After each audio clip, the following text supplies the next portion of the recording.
네, 여러분들은 그리스도인으로서 자긍심이 있으신가요? 프라이드 말입니다. 우리는 다 나름대로 자긍심들을 갖고 살고 있죠. 프라이드가 없는 사람은 존재하기가 어렵습니다. 그런데 이제 이 프라이드를 취하는 방식이 좀 사람들마다 다른 것 같기도 합니다. 어떤 사람은 항상 그 외부로부터 전달되는 그런 방식으로 이 자긍심을 고취시키는 사람이 있는 반면에 어떤 사람은 외부의 시각 관계없이 스스로 이 자긍심, 프라이드를 얼마든지 자체 생산해내는 그런 스타일의 사람도 없지 않은 것 같습니다. 어떤 사람은요, 외부의 시선, 또 스스로 만들어내는 것 관계없이 하나님께서 나에게 주신 그리스도인으로서의 그 자긍심과 정체성으로 충분한 프라이드를 만들어내는 그런 사람들도 없지 않은 것 같습니다. 우리가 어떤 모습으로 우리의 자긍심을 스스로 만들어낼 것인가? 아마 정답은 이게 여러 가지 속에서 충분히 아마 이제 알으셨으리라고 생각하는데요. 이런 내용을 조금 오늘 말씀을 통해 함께 다루어 보도록 하겠습니다. 우리가 병원에 가서 치료를 받기 위해 이제 병원을 자주 가는데요. 근데 병원 가는 것을 좋아할 사람이 있을까요? 아무도 없을 겁니다. 심지어 직장이 병원인 사람도 병원 가는 것을 그다지 항상 좋아할 것만 같지는 않기도 하다 생각도 듭니다. 그럴 것에는 여러 가지 이유가 있겠죠. 주사 맞는 게 아파서 싫은 사람도 있을 것이고, 경제적인 이유로 인해서 병원 가기 싫은 경우도 있을 것이고요. 어떤 경우는 단지 병원이라고 하는 공간이 주는 별로 좋지 않은 분위기를 싫어하는 사람도 있을 것 같기도 합니다. 그럼에도 불구하고 왜 많은 사람들이 병원에 그렇게 가는지, 저도 얼마 전에 피 검사를 위해 병원에 갔더니 왜 이렇게 사람이 많은지 모르겠어요. 기본적으로 병원을 가기 싫으면서도 병원을 사람들이 다 가는 이유가 뭘까? 그 어렵지만 치료의 과정을 통해서 더 건강한 자신의 신체를 얻게 되리라고 하는 기대감이 있기 때문이 아니겠습니까? 그런 기대가 있으니까 눈을 꾹 감고 가기 싫은 병원도 가고 받기 어려운 치료도 받게 되는 것이겠죠. 기본적으로요, 그리스도인으로서 살아가는 삶에는 어려움이 뒤따르게 되어 있습니다. 조금 소극적으로 표현하면 성도로 산다는 게 세상에서 불편하기도 하고, 좀 심각하게 표현하면 고난과 핍박도 주어진다라고 말할 수도 있을 것 같습니다. 물론 여러분, 그리스도인으로 살아가는 것에는 이 작은 불편함과는 견줄 수 없는 엄청난 기쁨과 보람이 차고 넘치는 것은 사실이지만, 이 부분에 대해서 우리가 그래도 설명해 보자는 것입니다. 성도로 살아가는 삶에는 불편함이 있더라. 그럼에도 불구하고 우리가 왜 끝까지 믿음을 지키며 살아야만 될까? 오늘 본문에 나오는 제자들도 그렇거든요. 제자로서 예수님과 동행하는 삶에는 나름대로 기쁨도 있지만 불편함도 있고 핍박도 있었단 말이죠.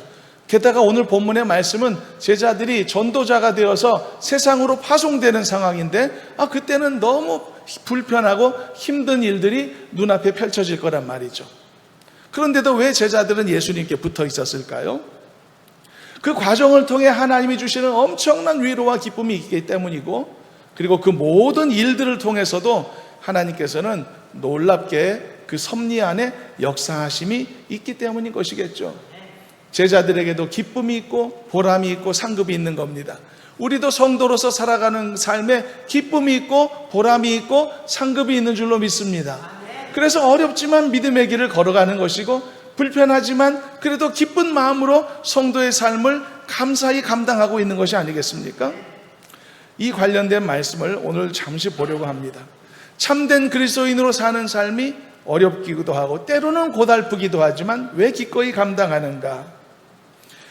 예수님은요, 제자들을 전도자로 파송하시면서 당부의 말씀을 전하셨는데요, 그 중에서 오늘 말씀이 굉장히 의미심장한 당부가 있어서 함께 한번 읽어보도록 하겠습니다. 본문 16절인데요, 예수님이 어떤 당부를 하셨는지 함께 합독합니다. 보라, 내가 너희를 보냄이 양을 이리 가운데로 보냄과 같도다.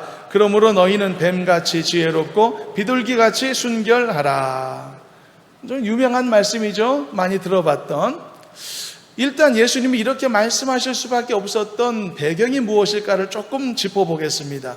예수님이 제자들을 전도자로 세상 앞에 파송하시는데 그걸 뭐라고 비유하셨냐면 마치 양을 이리 가운데 보냄과 같다라고 비유하셨단 말이죠. 이게 무엇을 의미하겠습니까? 이리는 양을 잡아먹고 사는 동물이죠.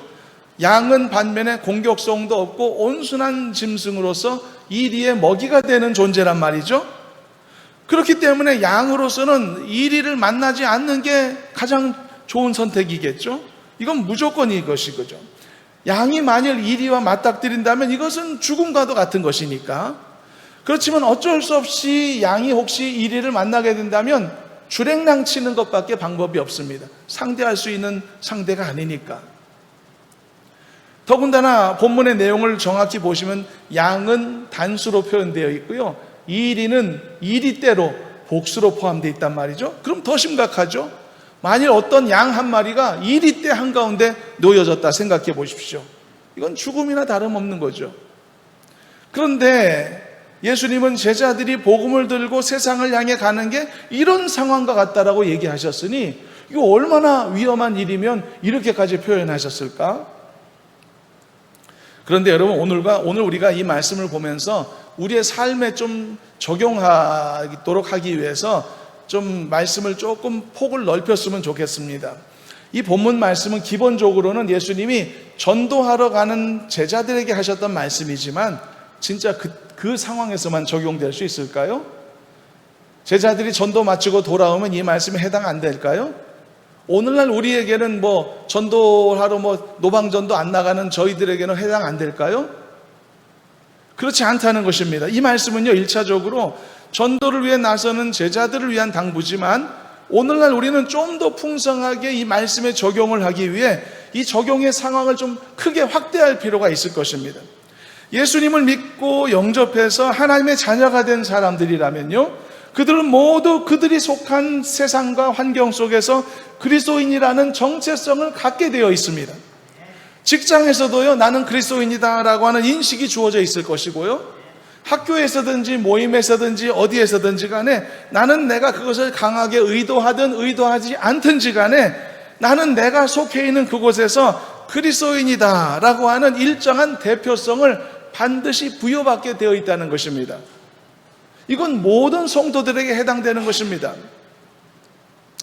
며칠 전에 우리나라가 싱가포르와 월드컵 축구 예선전을 치러서 7대0 큰 승리를 거두었는데요, 그 경기 전에 공식 인터뷰를 하던데 그때 싱가포르의 한 기자가 우리의 대표팀의 부주장 이재성이라는 선수가 있는데요, 그 선수에게 질문을 하더라고요. 어떤 질문을 했냐 하니까 가장 즐겨 듣는 K-팝 뮤직이 무엇입니까? 라고 질문을 하는데, 그런데 이재성 선수가 멋쩍어 하면서 실없는 웃음을 지으며 난처해 하더라고요. 그러면서 결국 이런 대답을 하는 것을 들었습니다. 자기는 K-팝보다 평소에 찬양을 많이 듣는다고 얘기를 하는 거예요. 저는 찬양을 많이 듣는데요. 그러면서 그 질문에는 해드릴 말씀이 없다는 식으로 대답을 하더라고요. 저는 그 모습이 되게 이뻐 보이더라고요. K-팝 뮤직 요즘 이런 거 들어요. 그렇게 그냥 원하는 대답 대강 해주고 넘어갈 수도 있었을 것 같은데, 그리고 그게 상대 기자가 원하는 대답이었을 것 같은데 굳이 그리스도인이라고 하는 자신의 정체성을 그 매스컴이 있는 자리에서 숨기지 않고 정직하게 드러내고 표현했던 것이죠. 저는 그 모습이 아름다워 보였었습니다. 여러분, 이런 것은 모든 그리스도인들에게 해당됩니다. 만일 어떤 그리스도인이 말이죠, 자신의 정체성에 대한 이런 인식 자체가 전혀 성립되어 있지도 않다면 그런 그리스도인다운 삶을 살아야 될 의무를 저버린 사람이라고 말할 수 있을 겁니다. 불성실하고 무책임한 모습일 것이 뻔하게 보이는 것이죠. 만일 어떤 그리스도인이 세상에 섞여 살고 있으면서도 주변 사람들이 평소에 그를 바라보고 인식할 때 그리스도인이라고 하는 그 어떤 인식도 평소에 하고 있지 않은 채 그를 대하고 있다면 그가 얼마나 애초부터 구별되지 않는 삶을 살고 있는지를 보여주는 증거가 되는 것입니다. 이것도 문제가 아주 많은 삶인 것이죠. 수년 동안 알고 지내온 사이인데도 아직도 내가 그리스도인이라는 것을 상대방이 모르고 있다면 그건 상대방에게 문제가 있는 게 아니고 나한테 문제가 있는 것입니다. 내가 드러내지 않고 있었으니까.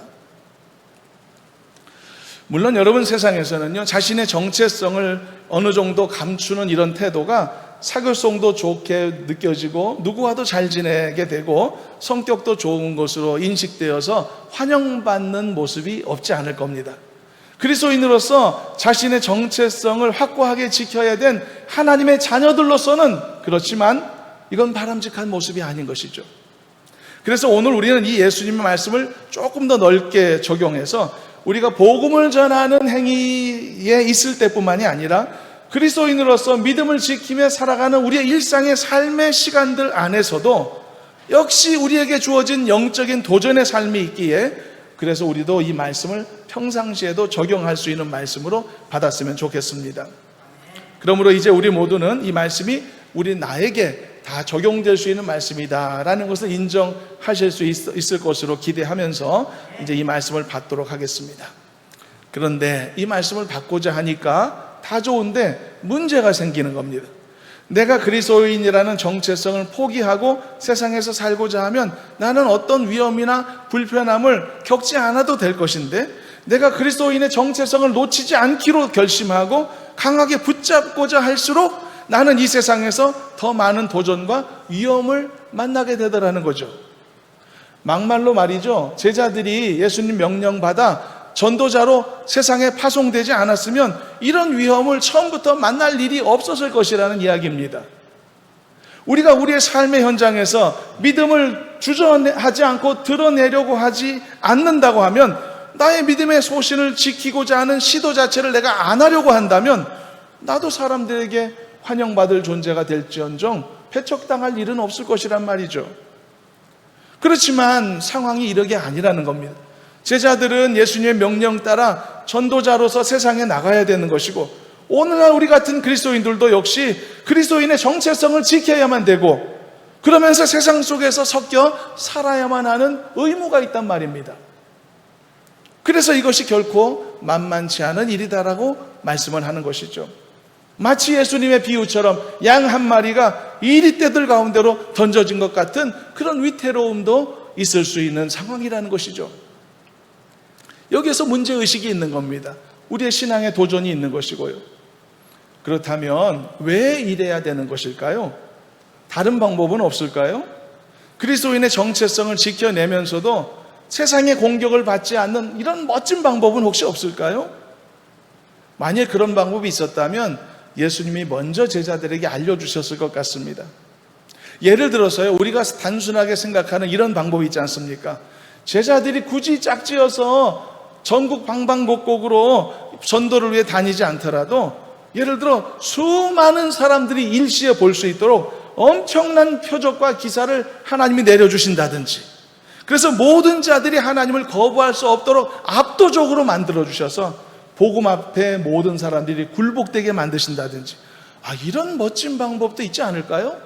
이런 방법이 훨씬 더 효과적일 것 같은데, 우리가 한 사람 한 사람 낚시하는 게 아니라 그냥 그물로 그냥 이 쌍끌이로 해가지고 다 그냥 이 대량으로 이 고기를 잡는 것처럼 말이죠. 그렇게 할 수도 있지 않을까요?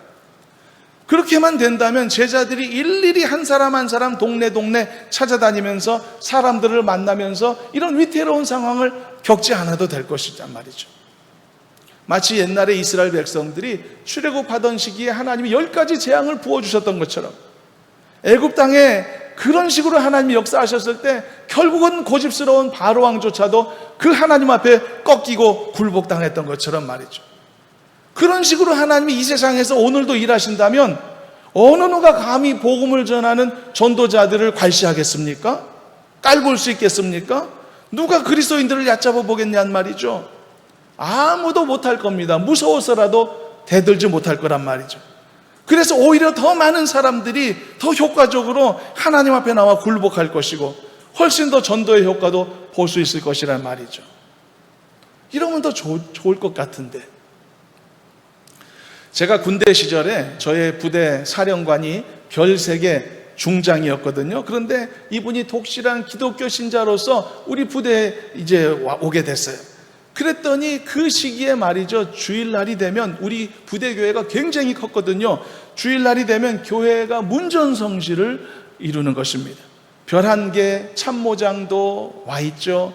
대령급 이 간부들도 막 누가 오지도 부르지도 않았는데 스스로 전도가 되더라고요. 그 스스로 전도 받아가지고 교회 로비를 북적북적하고 채우는 모습을 보면서 희한한 장면을 제가 보기도 했었습니다. 이러면 얼마나 전도가 쉬울까? 여러분, 그런 분이 사령관으로 있다. 그러면 내가 교회 갈게요 한다고 누가 날 핍박할 수 있겠습니까? 아무도 핍박하지 못하겠죠. 하나님도 이런 효과적인 방법으로 전도를 하실 수 있다면 얼마나 좋을까? 그런데 하나님은 그런 방법을 사용하지 않기로 하셨던 겁니다. 오히려 하나님은 입술로 복음을 전하는 사도나 제자와 또 전도자들을 세워주시고 그들이 입술로 전하는 미련한 방식의 복음을 전달하는 방법으로 사람들이 구원에 이르게끔 이끌어 주셨다는 말입니다. 그런데 이게 문제는 힘도 들죠, 효과적이지도 않죠, 위험하기까지 하단 말입니다. 모든 게 불편하죠. 오늘날 그리스도인들에게도 그들 앞에 세상 사람들이 다 볼 수 있는 이적과 기사를 베푸시는 방법이 아니라, 그래서 그리스도인들 앞에 꼼짝 못하게 만드시는 게 아니라 어쩌면 세상 사람들과 동등한 환경 속에 살게 만드신다는 거죠. 그러면서도 그 속에서 남다른 그리스도인다운 모습을 보여라라고 우리들에게 기대하신단 말이죠. 훨씬 더 어렵게 사는 것이죠, 성도들이. 예를 들어서 그리스도인으로서 남다르게 고난을 이겨내는 모습을 보여주기를 원하시는 거죠. 고난 자체를 제외시키시는 건 아니란 말이죠. 똑같이 고난을 당하게 하신단 말입니다. 훨씬 더 어렵죠. 또는 그리스도인으로서 얼마나 의연하게 죽음을 대처하는지를 그 모습을 보게 만드시는 것이죠. 죽지 않게 하시는 건 아니란 말이죠. 죽음의 고난은 우리에게도 다 주어지게 하시면서 죽음을 이기는 의연한 믿음의 모습을 우리에게 보여주길 원하신단 말이죠. 또는 우리가 그리스도인으로서 많은 세상의 미혹 앞에 서게 하시고 그 미혹을 얼마나 지혜롭게 이겨내는가를 보기를 원하신단 말입니다.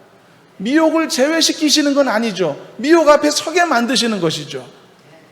죄악 앞에 얼마나 더 순수하게 서게 될지, 다급한 일을 우리에게 똑같이 허락하시면서 그 다급한 일 앞에서도 얼마나 믿음 안에서 여유롭게 대처하는지, 그러면서도 얼마나 지혜로운 모습을 보여주는지, 바로 그러한 모습을 우리를 통해서 드러내게 하심으로써, 그래서 세상을 이기게 하시고 세상을 변화시키게 만드시고 세상으로서 그리스도인의 정체성을 갖고 살아갈 수 있게 만드신단 말이죠.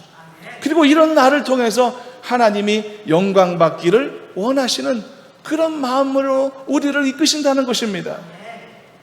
이런 하나님의 마음이 있기 때문에, 이런 하나님의 계획이 있으시기 때문에 제자들은 복음을 들고 세상을 향해 나가야 했던 것이고, 우리도 성도의 정체성을 잃어버리지 않고 세상을 향해 나아가서 그리스도인다운 삶을 살아내야만 하는 것입니다. 그게 불편하더라도, 그게 위험한 일이라고 하더라도 말이죠. 왜냐하면 하나님이 결정하신 유일한 방법이 이 방법이기 때문인 것입니다. 여러분, 이 옛날에 이스라엘 백성들이 40년 광야 생활 얼마나 괴로웠습니까? 근데 그 40년 광야 생활 생략하고 점프해서 바로 가나안 땅 들어가면 얼마나 축복되었겠습니까? 낙심할 사람도 없죠. 실족할 사람도 없었을 것이고 얼마나 모두가 행복했을까? 그러나 그건 하나님의 방식이 아니었던 것이죠. 우리도 여러분 어차피 천국 갈 사람들 다 이 땅에서의 괴로운 삶 적당히 마무리하고 다 하나님 나라 옮기면 얼마나 좋겠습니까? 그러나 그건 하나님 방식이 아닌 거죠. 하나님이 살아라 명령하신 그 인생을 힘들든지 괴롭든지 우리는 살아내야만 되는 것이고, 그 삶을 통해 하나님께 영광을 돌려야 되는 것이고, 그리스도인의 정체성을 잃어버리지 말아야 되는 것이고, 그 승리의 과정을 겪어내고 나서 영광스럽게 천국에 올라가는 것, 주님의 나라에 입성하는 것이 하나님의 계획인 것이란 말입니다. 그래서 우리는 그 계획 속에 살아야 되는 것이란 말이죠. 그것이 어렵더라도 말입니다. 그렇다면 이 위태로운 상황, 해야만 되는 이 상황을 어떤 방식으로 해낼 수 있고 극복할 수 있을까? 예수님은 제자들에게 두 가지 내용을 당부하셨는데, 첫째는 뱀같이 지혜로워하라, 둘째는 비둘기같이 순결하라는 것이 그 말씀이었습니다. 성경에는요, 뱀을 사탄의 상징으로 사용하기도 하지만 지혜로운 동물로 여기기도 하죠. 양이 여러분 어떻게 이리들 한가운데 들어갔을 때 살아남을 수 있을까요? 이것을 위해서 반드시 지혜가 필요하다는 겁니다. 그래야만 자신의 신앙을 지키고 넉넉히 이길 수 있다는 것인데, 그렇다면 이 지혜가 뭘까요, 여러분? 지혜라는 용어는요, 너무 넓은 의미로 사용될 수 있어서 좀 정리가 필요할 것 같습니다. 많은 것들이 지혜라고 불릴 수 있거든요. 권모술수도 지혜의 일종류가 될 수 있겠고요. 교활함도 지혜의 범주에 들어갈 수 있겠고요. 뛰어난 지혜가 없으면 교활하기도 어렵거든요. 그래서 지혜라는 것이 이 모든 것을 다 담을 수 있는 광범위한 표현이라 부연 설명이 필요합니다. 그래서 예수님도 두 번째 조건을 달아놓으신 겁니다. 예수님이 두 번째 제자들에게 뭐라고 당부하셨죠? 비둘기같이 순결해라 라고 아울러 당부하신 겁니다. 왜 순결함을 여기서 강조하셨을까? 지혜에 순결함이 빠지지 않습니까? 아름다움을 잃어버린 흉한 몰골이 됩니다. 그게 바로 권모술수, 계략, 그게 바로 교활함, 이런 게 그런 이 순결함이 빠진 지혜의 모습 아닙니까? 이 세상에 남을 등쳐먹는 사람치고 지혜롭지 않은 사람이 없지 않습니까? 머리 빨리빨리 돌아가고 말이죠. 그래서 지혜에는요, 반드시 순결함이 따라붙어야 되는 겁니다. 순결함이 없는 지혜는 세상의 교활함으로 나락으로 떨어지는 것이니까요. 그래서 예수님은 제자들에게 바로 이런 지혜도 요구하시면서 비둘기 같은 순결함도 요구하신 겁니다. 그런데 반대로 순결함도 마찬가지입니다. 순결함도 순결함만 있으면 아무짝에 쓸모없는 것이 되고 맙니다. 지혜는 갖추지 못한 채 순결하기만 하다? 이건 순진하고 미련해서 넘어지고 속임을 당할 수밖에 없으니까요. 언젠가 맷비둘기를 사냥하는 영상을 본 적이 있는데요, 아주 쉽더라고요. 그냥 땅을 조금 파놓고 그 위에 이 골판지 하나 덮어놓고요, 거기에다가 스프링 장치 해놓고 골판지 위에다가 이 쌀 몇 알 이렇게 흩뿌려 놓으니까 그 위에 비둘기들이 여러 마리 막 들어와서요, 앞다투어 그 골판지 밑에 함정으로 빠지는 겁니다. 바로 옆에 친구가 방금 골판지 아래로 빠지는 걸 보면서도 전혀 경계심이 없이 그렇게 모이에 집중하다가 다 빠져들어가는 것이 됩니다. 세상에 이렇게 미련한 짐승이 있을까 생각이 들더라고요. 바로 이런 게 비둘기의 순결함이라면 그가 가진 순결함은 조금 더 자랑할 수 있는 게 아니죠. 미련하고 순진에 빠진 것이죠. 그러므로 지혜와 순결함은 항상 함께 따라가야만 하는 것입니다. 그래서 복음을 전하는 제자들도 예수님 말씀처럼 뱀같이 지혜로워야 하며 동시에 비둘기같이 순결해라 라고 말씀하셨던 것이죠.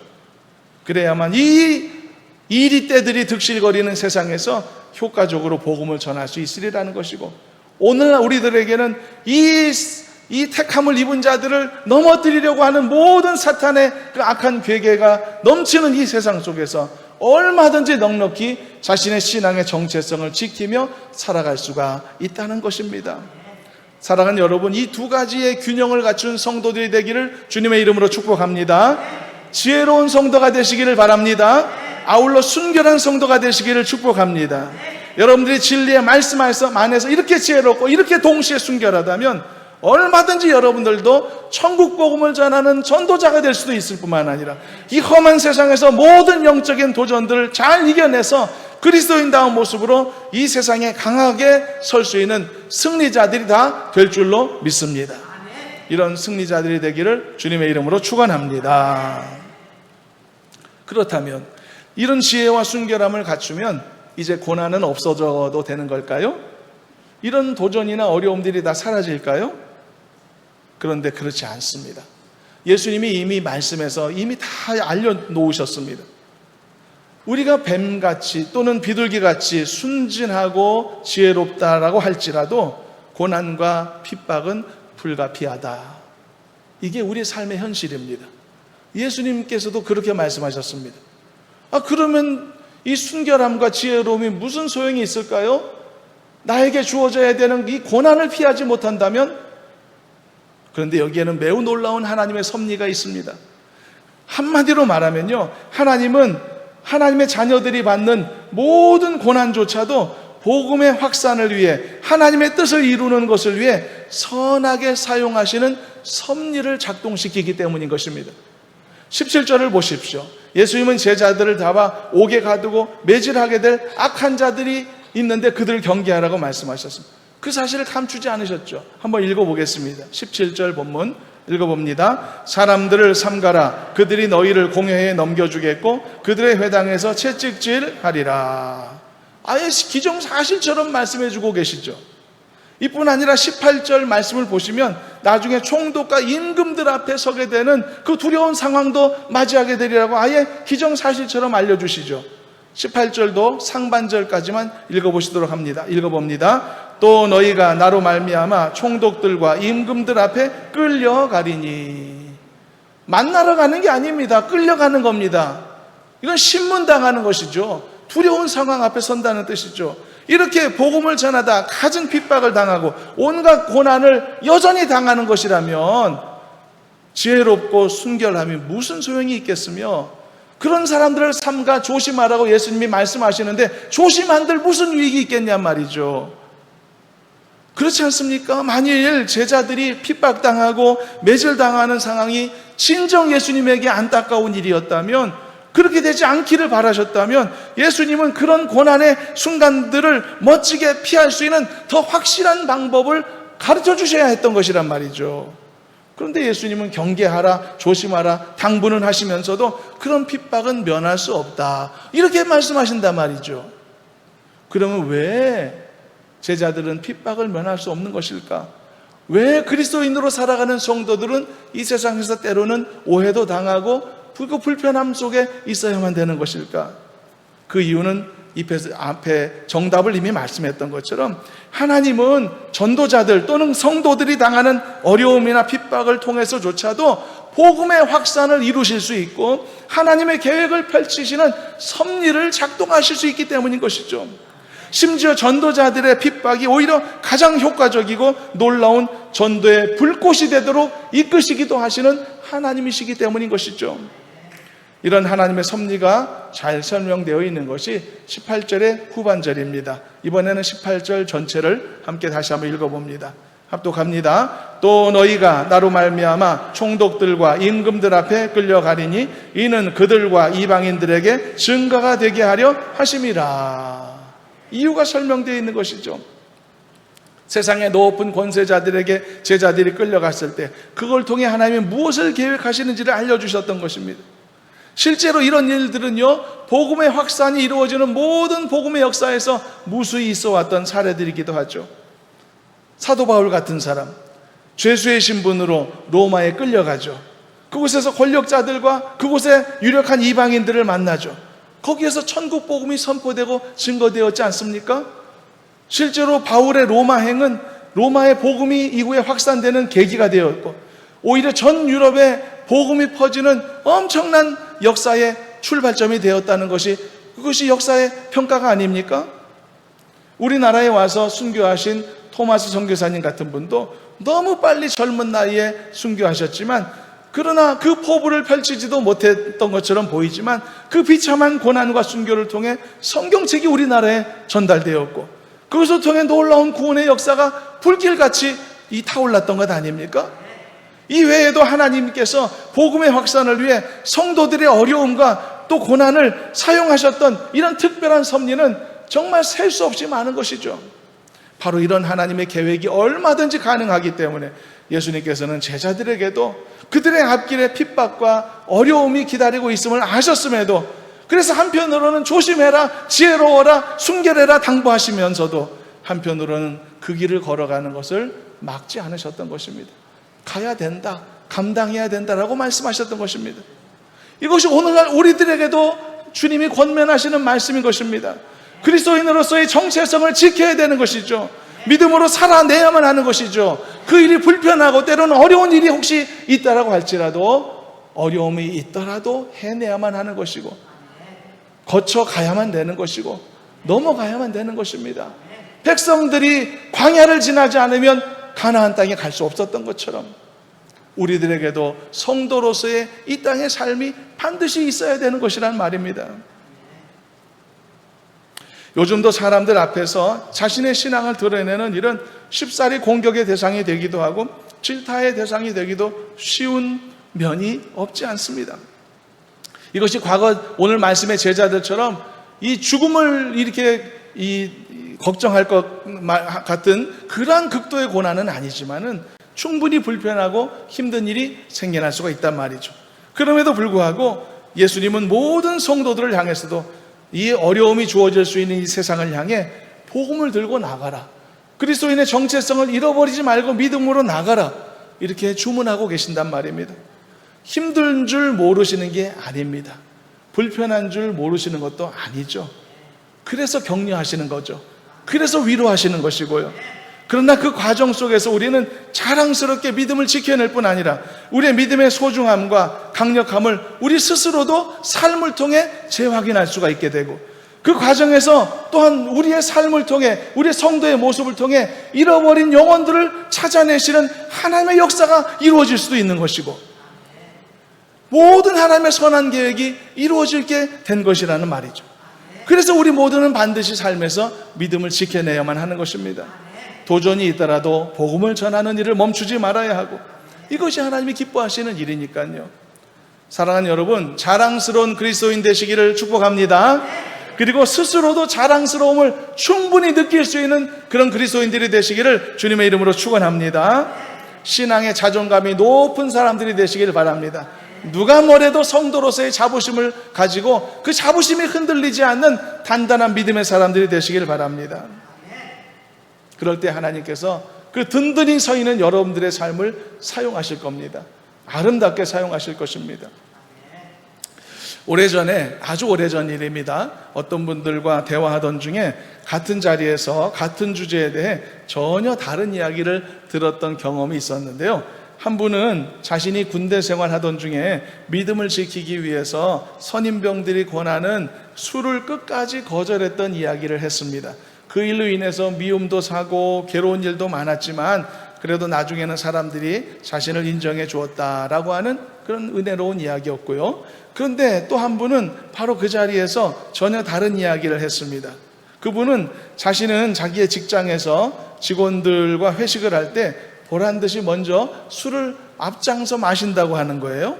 모든 직원들이 자기가 크리스찬인 줄로 다 알고 있고 직원들 중에도 크리스찬들이 많은 것을 다 알고 있지만 그들의 부담을 덜어주기 위해 자신이 먼저 술을 마신다는 이야기예요.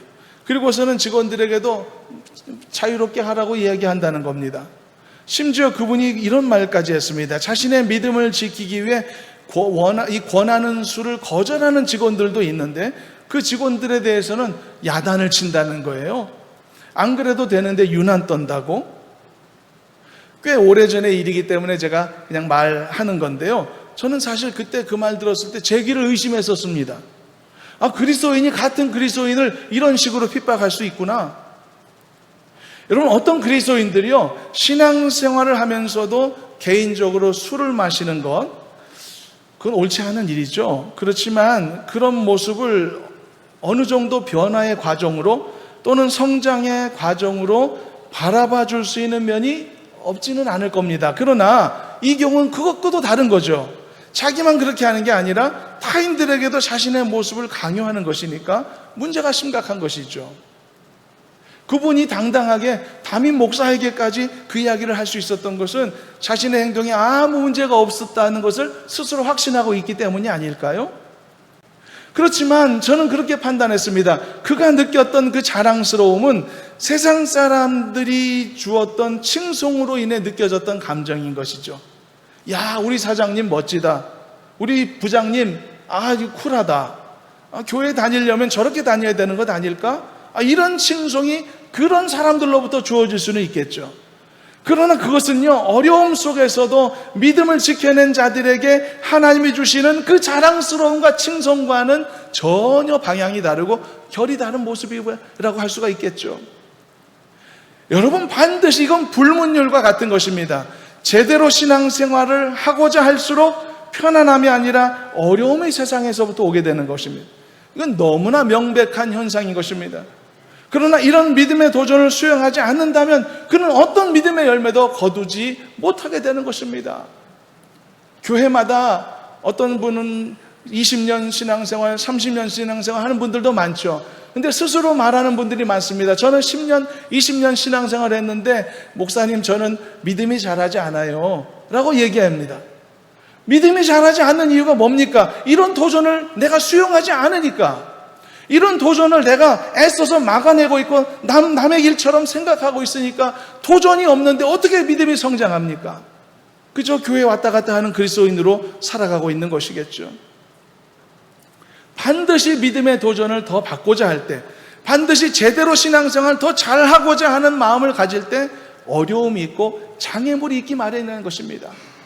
여러분, 좁은 문으로 들어가라고 말씀하는 것 아닙니까? 좁은 문은 불편하고 힘들죠. 그러므로 여러분, 복음을 전하는 자는, 그리스도인으로서 더 잘 살고자 하는 자는 무선적으로 핍박을 두려워하지 않는 마음 자세가 필요한 것입니다. 왜냐하면 그것이 나의 믿음을 지켜내는 길임을 확신하고 또한 복음을 확산케 하는 하나님의 섭리가 될 수 있음을 나는 이해하고 깨닫고 있기 때문인 것이죠. 그래서 여러분, 때로는요, 복음을 전하는 길이 막힌다 하더라도, 때로는 그리스도인으로 살아가는 내 삶에서 고달프거나 힘든 일이 된다고 할지라도 나는 낙심하지 않는 것입니다. 나는 좌절하지 않는 겁니다. 왜냐하면 하나님은 그 고난조차도 결국은 선하게 아름답게 열매 맺도록 사용하실 것이기 때문이죠. 사랑하는 여러분, 복음을 전하는 일도 그렇고 그리스도 안에 있는 우리들의 성도로서의 인생도 그러하다는 것을 잊지 않으셨으면 참 좋겠습니다. 우리는 찬송할 때 그런 찬송하지 않습니까? 이 풍랑 인연하여서 우리는 더 빨리 갑니다 라고 말이죠. 이 인생의 풍랑이 우리에게 내 믿음에 어떤 작용을 하는지 우리는 알고 있는 사람들 아닙니까? 그래서 우리는 인생의 풍랑을 만나게 되지 않습니까? 그러면 구해주시라고 기도할지언정, 이 풍랑에서 어렵지 않게 해주시라고 간구할지언정, 그런 와중에도 우리가 확신하는 것은 한 가지가 있지 않습니까? 내가 경험하고 있는 이 고난조차도 결국은 나에게 유익되게 하시는 하나님이 계신다, 이런 확신이 우리에게 있는 것이죠. 그 확신이 있을 때 어려움이 있더라도 강한 믿음으로 돌파해낼 수 있는 그런 힘이 주어지는 것 아니겠습니까? 저는 여러분들에게 이런 힘이 있기를 저는 소망합니다. 강한 믿음의 소유자들이 되실 수 있기를 소망합니다. 그래서 어떤 고난 앞에서도요, 주눅들지 않는 사람들 되길 바라고, 믿음의 정체성을 세우는 사람들이 될 수 있기를 바라고, 내 신앙을 가감없이 드러내는 일에 쭈뼛하지 않은 성도들이 될 수 있기를 저는 소망합니다. 그래서 강한 믿음과 견고한 확신으로 고난을 이기고 항상 승리하는 복된 성도, 믿음의 용사다운 모습으로 살아가는 복된 성도들 되기를 주님의 이름으로 축원합니다. 하나님 아버지, 저희들을 강한 용사로 다스려 주시고 견고히 세워 주실 줄로 믿습니다. 그저 믿음 지키는 그 연약한 모습으로만 살아가는 반복적인 삶이 아니라 우리의 신앙이 자라고 성장하게 하시고 더 많은 일에 쓰임받는 성도로 살아가도록 도와주시옵소서. 이것을 위해 우리에게 주어진 믿음의 도전들을 피하지 않게 하시고 마다하지 않게 하여 주시옵시고 힘있게 받아들이고 이겨내고 승리하는 저희들 되게 해 주시옵소서. 예수님의 이름으로 기도드리옵나이다. 아멘.